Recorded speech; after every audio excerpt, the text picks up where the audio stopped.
Emmanuel, oh no, dale kudu verses baila andiso sandaila changu brada angu my brother fumana na mada bada kundula ya kutameda asina mwanda gashinga lefuraba haya umanda baya tumemoya yematita Holy Ghost fire bano tama bese bano expire dale mkuru goma andi chambo retire mira ni mbogu uta bosenga kwane usas man kitsa buti diki kakipeka ino rwata baripo bamwe bacha feeling kitsa bachi kunyengeteza mene chine nguva yacho konana kona wake bandisa isapa zinu zacho manu hacha batika bedue chine nguva yacho konana kona wake bandisa isapa zinu zacho manu hacha batika bedue tikarangarira paskatangira tinalinkoni kamupira panga pasina munu ayindifarira asindakaramba zvangu nchizvipira chivaimbira kusvika vakunterera avana kunditerera zvandaimba vazvifarira vakanditambira tichivaimbira saka kwandiri mafanzi akanikoshera vanonezera nguva yacho konana kona wake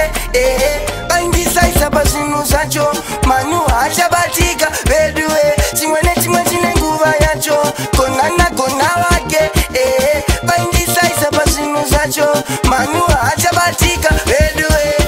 lefurava haya umandakubaya tumemoya yematita Holy Ghost fire vanotama vese vano expire dare mkuru goma andichambo retire mira ni mbogu utsa bosenga kwane usazmanikitsa butsi diki kakipeka inorwadza varipo vamwe vachakuvhiringidza vachikunyengetedza mene chine nguva yacho konana kona wake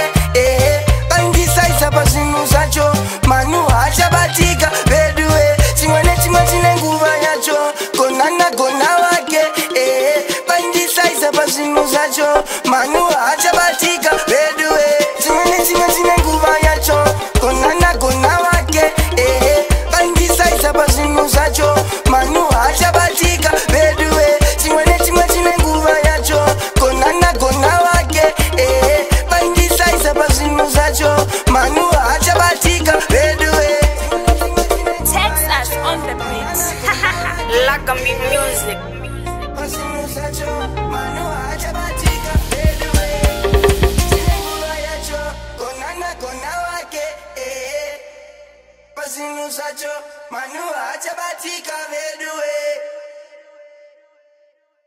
Zim Daily Upload.